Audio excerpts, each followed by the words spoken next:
with Countryfile.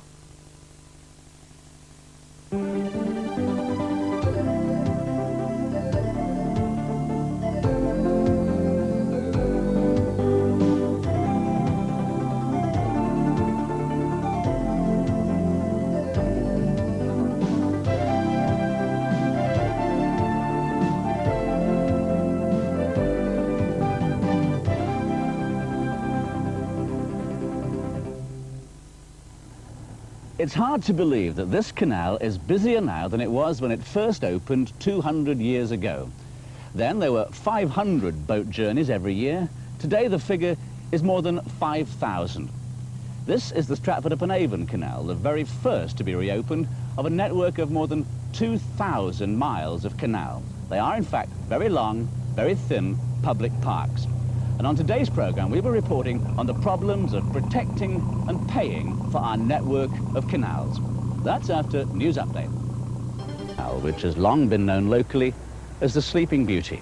It means that many years of hard restoration work by the Canal Trust are now over, and it's up to British Waterways to keep it open along with all the other canals of Britain. In today's programme, we've got just one report.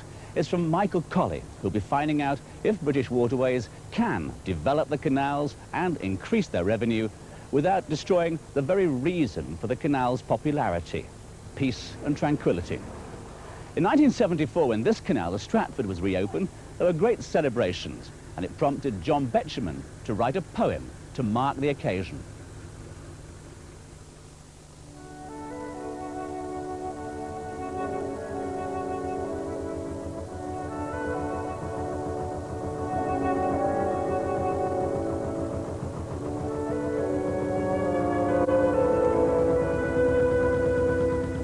He who by peaceful inland water steers bestirs himself when new lock appears. Slow swing the gates, slow sinks the water down. This lower Stratford seems another town. The meadows which the youthful Shakespeare knew are left behind, and sliding into view come reaches of the Avon, mile on mile. Church, farm, and mill, and lover leaned on stile. Words of peace, calm and tranquility. And so they should be. Here in the heart of the British countryside, far away from most people's everyday lives. But in times gone by, the canal system has seen more than a ripple of controversy and more than a year or two of decay. Indeed, this canal has taken many years to take it back to the days of the early 19th century when it was first built. And the future looks choppy too.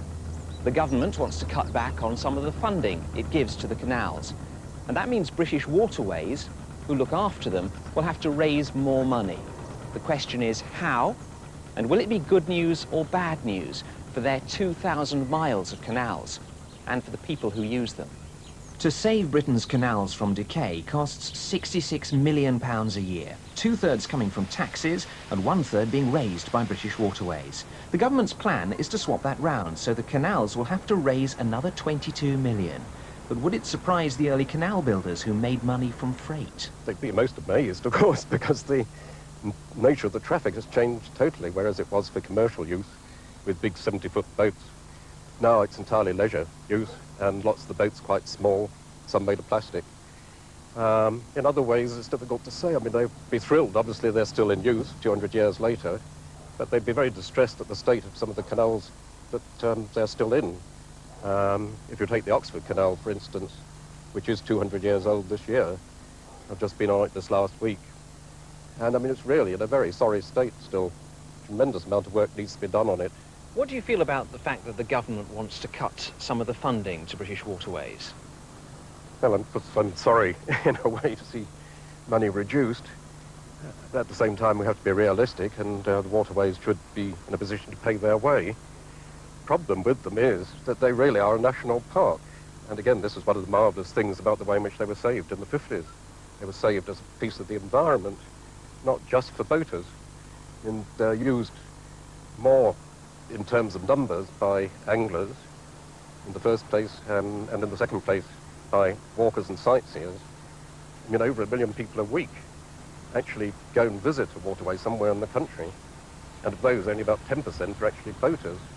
Do you think people like walkers should have to pay to use the canals?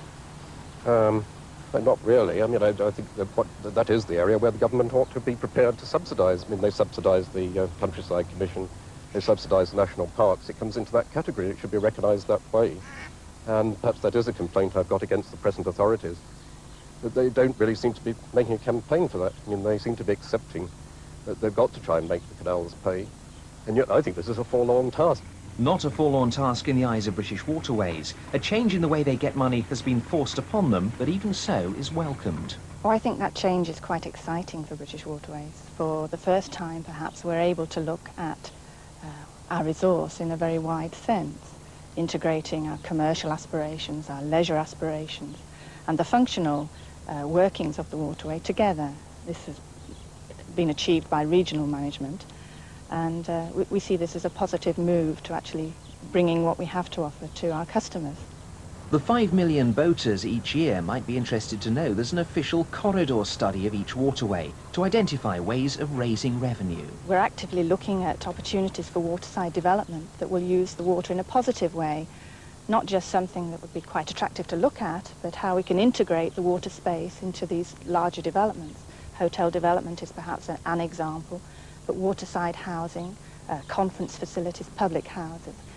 Is there any worry that as you encourage development, the sort of development you want along the sides of the canals, other developers will see the possibility and put things up that you really don't want to see at all? Certainly from our own developments, we have to be extremely careful how we design them, how we plan them, so that they don't look as if they're spoiling the environment, spoiling the very thing that people are coming to see. So although we can design our way out of many difficult situations, I think in planning terms, it's up to British Waterways and the local authorities to put together the master plan for the waterway. This is what's known as the British Waterways Corridor Study. Miles of canal all spread out on paper in graphic detail. Rather like the Bayeux Tapestry, only not the Battle of Hastings, rather a battle for the future of the canals. Anything that's considered to be of any interest is listed. Good views, eyesores, historic buildings, and all with details of how to change, conserve, or sometimes develop them. Sometimes to make money, and sometimes purely for pleasure. Take, for example, the Edston Aqueduct, built between 1813 and 1816. It's the longest cast-iron canal aqueduct in England, though few people realise it. Road and rail travellers pass by unaware. A lack of signposting means it's easy to remain ignorant of the aqueduct's historical and architectural importance. The corridor study outlines British Waterways' plans here. A small car park, information boards, even boat trips as a small but simple money earner.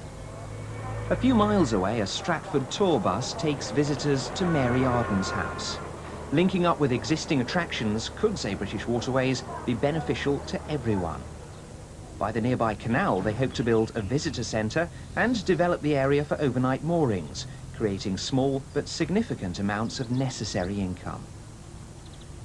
And there's room for development paid for by British Waterways and then leased to existing canal-side properties. This tea room, for example, could be opened up to face the canal, and then maybe boats wouldn't go straight past. British Waterways' big task is to raise more money from ventures like these, £22 million a year. Will such plans as these be sufficient? But cash isn't the only headache. 60 miles south of Stratford, the newly opened Kennet and Avon Canal has a problem which, if it gets worse, could effectively bring the canal to a standstill. And it's not unique to the Kennet and Avon either. A site like this is a depressing one in what's supposed to be a usable canal, and yet it's getting more common. Hardly a drop of water in sight, and certainly not enough to be usable as a canal. But will time solve this lack of water? Or are we wasting resources and money in trying to bring back a form of transport that'll never properly work again? Absolutely not. This is 87 miles of very beautiful waterway that should stay as an asset for the future, and it should be preserved and conserved for the future. Good sentiment, but no water. The water's here. The water is here. Perhaps not what we want, not the full amount that we want, but we have got it, and with proper usage, proper control, we can keep the boats moving and water in the canal. So how will you actually get the water you need into the bits that are a bit low? By back pumping up from the Avon below. This will cost a vast amount of money. That money we are discussing with the Kennet and Avon Canal Trust as being their next stage of fundraising activities. So between the pair of us, we will be moving forward ways of actually fundraising for achieving these back pumps. Water shortages in canals aren't new. In the early days, pumping stations like this took the water which the lock gates had let through back up again. But nowadays it's not enough. Increased traffic means more efficient ways of back pumping must be found and paid for. At a cost of around £2.5 million for the pumps needed around Devizes, for example, it's a costly solution. How does it work? Well, this is by putting electric pumps at key position on locks. So each time a lock is used, something like 70,000 gallons of water goes through and goes on downstream. What we want to do is grab that water and take it round, and put it back at the head of the lock so it can be used again. At some places, like the locks in Devizes, that's going to be extremely expensive, isn't it? It is going to be expensive. We're looking into the whole usage factor, what size pipes, what size pumps will be required.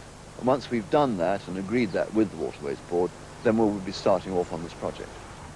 Nowadays, canals carry only 0.2% of inland freight traffic, but in some ways it's more commercial now than it ever was. Not only can holidaymakers hire their own boats, but complete hotels have taken to the water. For around £300 a week, guests sit in relative luxury, watching the world go by, as the hotel staff take the tiller and see to the guests' every need. It creates extra interest in the canals and extra money from boat licenses, but also the danger of congestion. Oh yes, I mean, this was looked at fairly carefully about 3 years ago, and we agreed figures with the local authorities and the Waterways Board for maximising use. And there were, I think, 100 hire boats and something like 1,500 private boats. Now that might sound a lot, but that means slightly over one hire boat a mile, so you can really lose them very easily. And of the 1,500 private boats, most of those are tucked away in marinas, and you see very few out. Maybe 10, 13% are out at any one time. So we don't see a great difficulty in that respect. Should that situation get out of hand, they might as well go to the Norfolk Broads, where it's very commercial and they all queue up and it's like a motorway. Down here we still got the peace and tranquility. I may be overreacting and saying it's getting busy, but our busy is not as bad as their quiet, if you know what I mean. British Waterways are wanting to raise more money by various developments along the side of canals. Do you welcome those developments? Do you welcome the idea of British Waterways looking for more ways of finding money? My worry is that the British Waterways, in their hurry to get a returned income, they might put the wrong marinas in the wrong places, or set up too many little shops on the canal, or sell off too many lockkeepers' cottages. What do you think about the development of the canal that there's been over the last 6 years, 7 years that you've been here? Well, when I came, it was disgusting, really. The K&A Trust had done a wonderful job. They got this far, opening up the Dundas Aqueduct so that people could actually come through to Bradford and Avon. But the water was so green with chickweed that dogs were jumping in it and disappearing because they thought it was grass. They would just disappear and you see a little tail wagging with chickweed all over it. But those days, yes, in the last 6 years, we've seen a hell of a lot of change. The margins on the side they've allowed to grow, which is adding colour and protection for the fish, and it stops the erosion of the bank when a boat passes. But generally, it's a wonderful canal now. It's thriving, and it's our heritage that's been restored for us.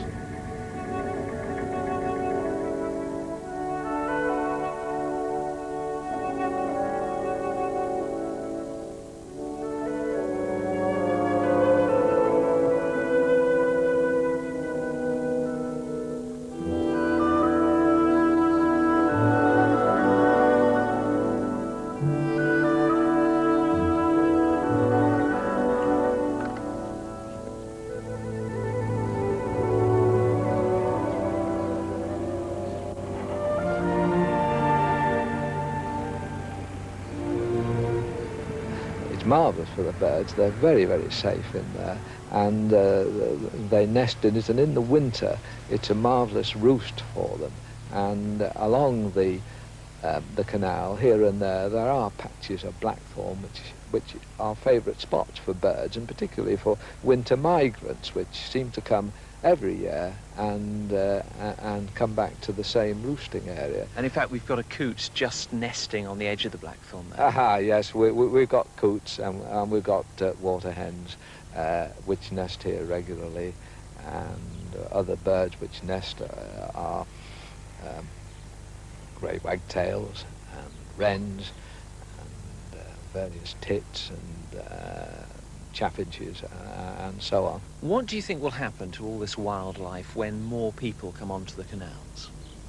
Well, it's very quiet at the moment, and more people does mean a measure of disturbance.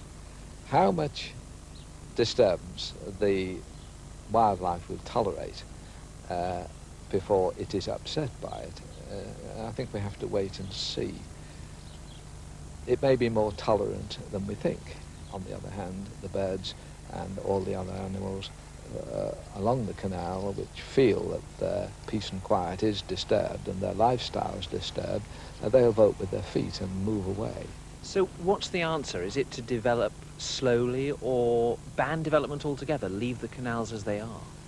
Well, to ban development altogether does seem to me to be taking a totally unrealistic view of things. The canal is here, and the canal has been restored because the boating fraternity felt that it was a worthwhile thing.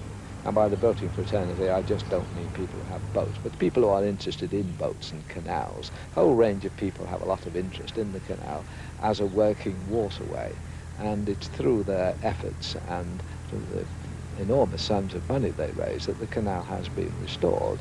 So the canal will be used. I think it's not a very constructive point of view to say, well, it's a pity it couldn't stay as it was 100 years ago and just let it go along without any change at all. I accept that change must come along, but I think change and development has got to be very carefully planned and controlled to make sure that it is strictly localized and that as many miles as possible of the canal remain in the state they are at the moment. I think that's very important, otherwise we may lose the thing which so many people cherish. Nature can only be grateful to the canal builders for providing thousands of miles of canal bank habitat. But the worry is whether further development will work against the best interests of the countryside. There's another conflict as well. More users of Britain's waterways might create more money, but can they all live together in greater numbers? It's a known thing that fishermen don't like boaters because when they're sat there all peaceful and tranquil, their floats out, a boat comes through and it disturbs them. But I'm a fisherman and I appreciate that once a boat's gone through, the fishing actually can improve because it's churned up the mud on silt on the bottom, so the fish return to feeding. But the fishermen have got to understand that without the boats dig the channel in the first place, there'd be not enough water there for them to actually have the fish in. So, yes, I can see the problems from both sides, but we do try to alleviate the problem. We tell our clients to drive up the middle of the canal rather than in the far bank where the breeding's going on, and to slow down for fishermen. And in return, we try to educate the fishermen to take their rubbish home when they finished at night, not actually cut holes in the bank to put their newly bought seats that actually puts them 2 inches off the canal. Fine if they want to sit by the water, but they mustn't dig holes to put these things in, because once they dig a hole, that can actually end up as a major breach. How do you manage the balance between bringing more boats on, which would bring you more revenue, and bringing more anglers who want to see fewer boats? Both provide revenue, one perhaps more than the other, but that doesn't really matter. I see them all as my customers and having to balance their needs against the ongoing use of the waterway. The balance is difficult to achieve. We try to do it as scientifically as possible. We have a leisure strategy which we wrote back in '87, which still to a degree holds good today, although some years have passed and some changes have been made. As well as that, we are in association with Liverpool University putting together a computer model so as we are able to judge the proper locations for moorings to be created because of the amount of movements that those particular moorings would actually create in that area of the canal. So we're trying to be as scientific as we can, but equally trying to be very conscious of the fact that we have got a waterway that's very special, that shouldn't be spoiled. You need to raise money. You're increasingly needing to raise more money. You have maintenance problems, some say up to £200 million. How can you possibly catch up and do what you need to do on the canals? Slowly, carefully and properly, I would suggest. It's not going to be an easy task. You've highlighted the sum that is required around the country to put our canals back to rights. But I suggest that on the K&A Canal, for instance, yes, we have a large backlog of maintenance, but my objective as waterway manager is to make it work with all its imperfections and make it very, very enjoyable for everybody to use. But will reductions in government grants change British Waterways from a quasi-government department into a charitable trust relying on gifts to keep it afloat? I think that's a question that's been asked many times in the past, and certainly it's an option. At the moment, I don't think it's been considered seriously, certainly not this year, but in the future, who can tell? Certainly, I think that the trend towards perhaps 100% nationalisation or 100% privatisation is perhaps not an option. We are somewhere halfway between, but the debate for whether we will become a charitable trust or some other form of waterway trust in the future remains to be debated. The increasing interest in the canals through Britain has obviously allowed thousands of people to delve a little further into the countryside and to discover a little more about those corridors of nature. But will that increasing interest actually overtake and ruin what it's there to enjoy? Will the hedges, fields and meadows of the British countryside soon change into this, Riviera Marina development? And what then of the British countryside? As British Waterways seeks to find ways of raising more money, will we soon find that money talks? Total commercialism on the canals. 2,000 miles of Disney World Venice, developed by whoever's got the most money. Michael Colley reporting on Britain's only beautiful transport network, the canals. And now let's find out what the weather's going to be like for the week ahead. Here's the Countryfile weather news with Bernard Davey.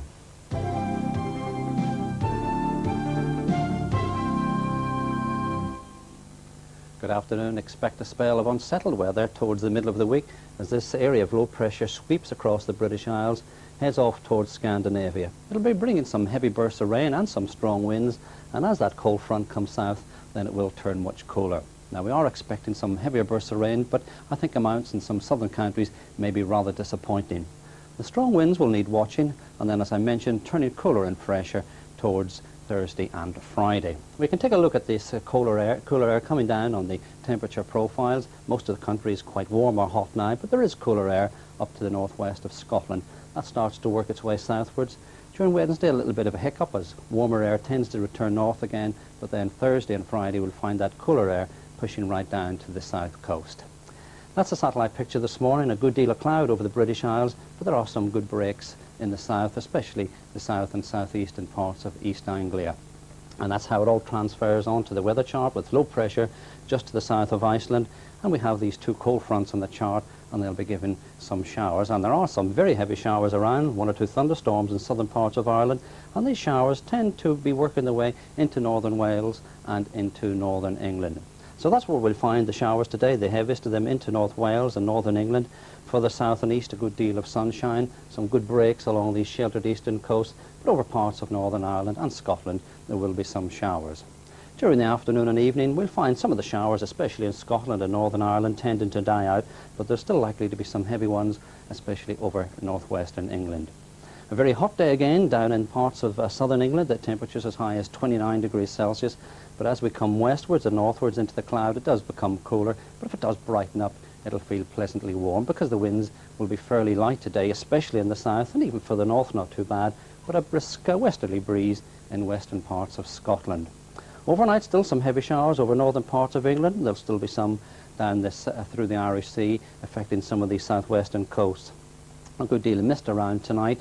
In many places some fog patches too. The lowest temperature in Scotland around about 8. There's Monday's chart, not an awful lot changing, and we don't expect to see many changes in the weather.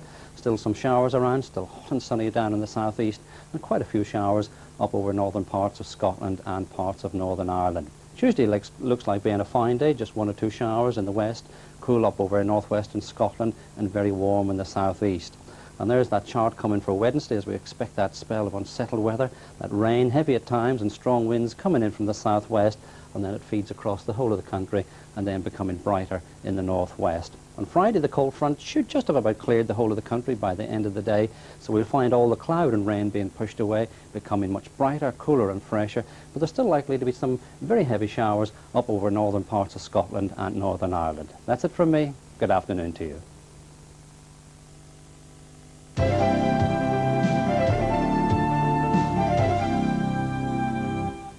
Your letters have been arriving by the sackful at the Countryfile office following our hard-hitting report last week about the evil practice of badger baiting. Typical was Mr. Hubbard, who lives near Accrington. He wrote, I had heard about badger baiting, of course, but until I saw the video of what actually happens, I did not know it for the horror that it actually is. and this was the reaction of Mr. B.H. Stevens of West Sussex. It was so upsetting it made me cry, and I'm 6'5" and 15 stone, and not as tough as I thought I was.